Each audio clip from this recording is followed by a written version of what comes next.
Dios te bendiga. Dios guarde tu familia, tu casa. Dios bendiga la obra de tus manos. Y una vez más le damos gracias al Señor por la oportunidad que nos da de poder levantar nuestras oraciones, de poder reflexionar en su palabra.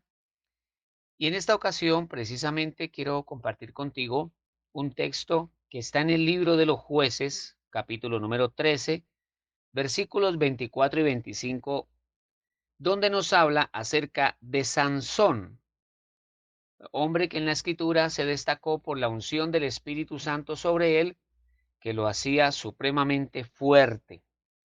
Dice entonces Jueces 13, y la mujer dio a luz un hijo y le puso por nombre Sansón.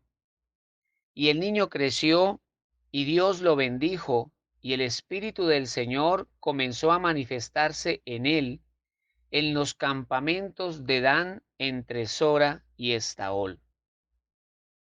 Como podemos ver, por revelación de Dios, Manoa y su esposa estéril se enteran que ella quedará embarazada y su hijo será un instrumento poderoso en las manos de Dios para comenzar a salvar a Israel de la opresión filistea. Es interesante también ver aquí que otros casos como el profeta Jeremías, como Juan el Bautista, y sin duda alguna, pues todos nosotros somos un propósito del Señor. Pero específicamente Jeremías y Juan el Bautista fueron llenos del Espíritu Santo desde el vientre de sus madres. Esto nos recuerda que Dios nos escogió en él antes de la fundación del mundo para que fuésemos santos y sin mancha delante de él. Sansón nació después de un poderoso milagro, pues el Señor le permitió a su madre quedar embarazada, siendo ella estéril. Sansón nació en el tiempo de Dios, en la familia que le correspondía, en la nación donde Dios lo requería. Entonces nuestra vida responde a un plan divino. No somos un accidente, tampoco somos el resultado de una circunstancia sin sentido. Somos el resultado de un plan celestial. La Biblia nos dice que Sansón fue ungido desde su adolescencia. Era un joven y desde ese momento de su juventud, él empezó a ser consciente de la manifestación poderosa del Espíritu Santo en la vida de él. Desde muy niño, su madre le inculcó que él estaba separado para Dios, consagrado para el Señor. La bendición de Dios, el testimonio del Espíritu Santo y la unción del Señor estaban sobre la vida de Sansón. Y eso evidenciaba un propósito especial, singular. Él mismo experimentó el poder sobrenatural de Dios desde su juventud.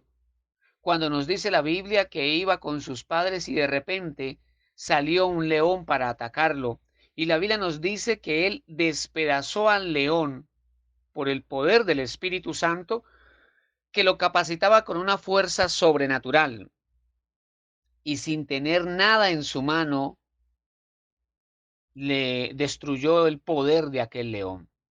Su gozo sin duda debió ser muy grande al ver el poder de Dios fluir a través de su vida. Lamentablemente, Sansón descuidó el secreto de su verdadera fuerza, porque la fuerza sobrenatural en la vida de Sansón no residía en su cabello largo, sino en el poder que venía del Espíritu Santo sobre él debido a su consagración a Dios. Sansón, nos dice la Biblia, era nazareo, y esa palabra significa apartado, consagrado, dedicado a Dios y a su servicio. Ser nazareo implicaba abstención, pues no tomaban vino, ninguna bebida fermentada y no podían comer cosa inmunda, es decir, ellos no podían tomar animales no permitidos por la ley.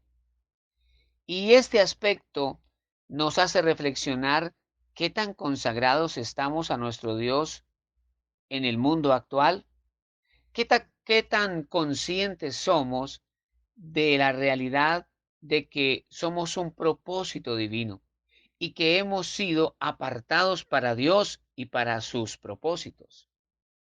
La Biblia nos enseña que Sansón olvidó su propósito de vida, salvar a Israel de los filisteos. Por eso fue que Sansón vino a esta tierra, por voluntad de Dios. Él nació y fue equipado con un poder sobrenatural del Espíritu Santo para salvar a Israel de los filisteos. Dios había expresado ya la razón de ser de Sansón. Sin embargo, con el paso de los años, él se acercaba a las mujeres del pueblo enemigo. Él se acercaba a las mujeres filisteas. Hasta que un día, nos dice la Biblia, llegó al valle de Sorek. Es interesante porque la palabra Sorek significa vino rojo, por las uvas que allí se recogían y el vino que se producía.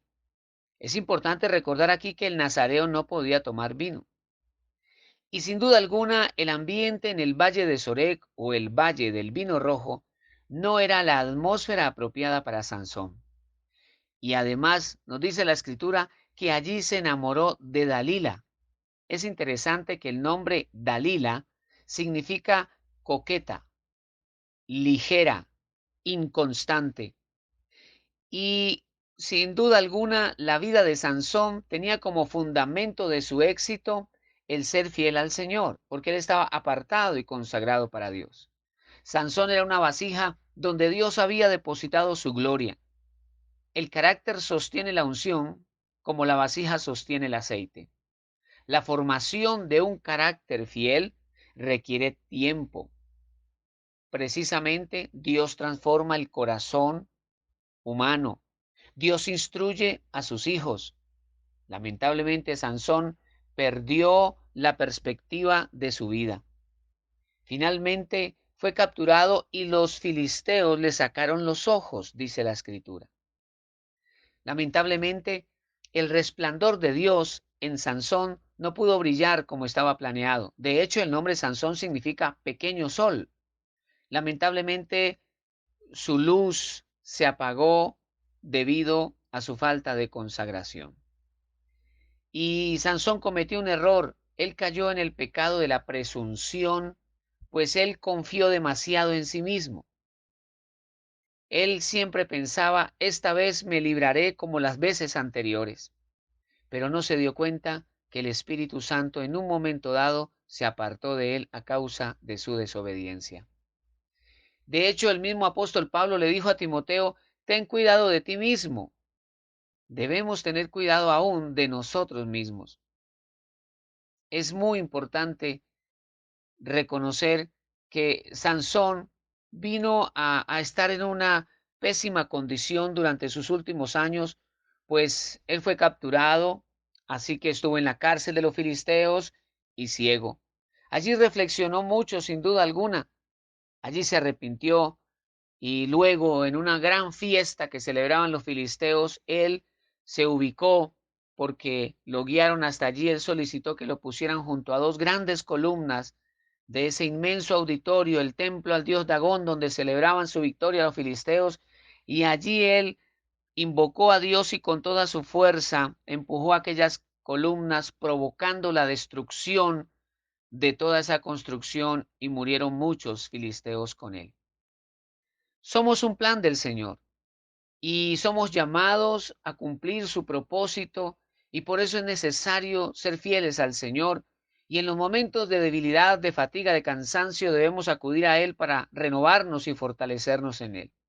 Él ha prometido la victoria para nuestra vida, ha prometido estar con nosotros. Él nos ayudará a vencer.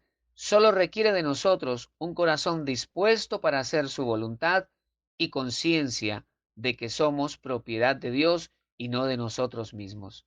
Es necesario depender del Señor todos los días de nuestra vida.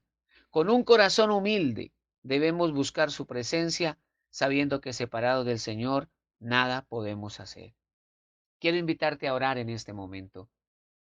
Amado Dios, en el nombre de Jesucristo el Señor, te damos gracias, Dios mío, por tu cuidado, por tus misericordias. Gracias por nuestra vida, gracias por guardar nuestra familia. Gracias, Señor, por guardar a nuestros hijos, nuestro matrimonio, por bendecir la obra de nuestras manos, por ayudarnos.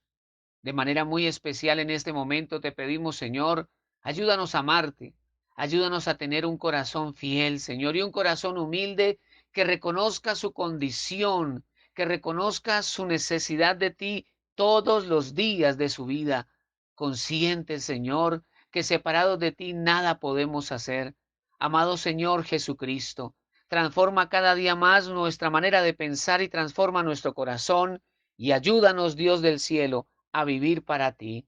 Gracias. Gracias, Señor, por tus bondades. Gracias por enseñarnos y gracias, Dios mío, por guardar nuestra vida para tus planes y tus propósitos.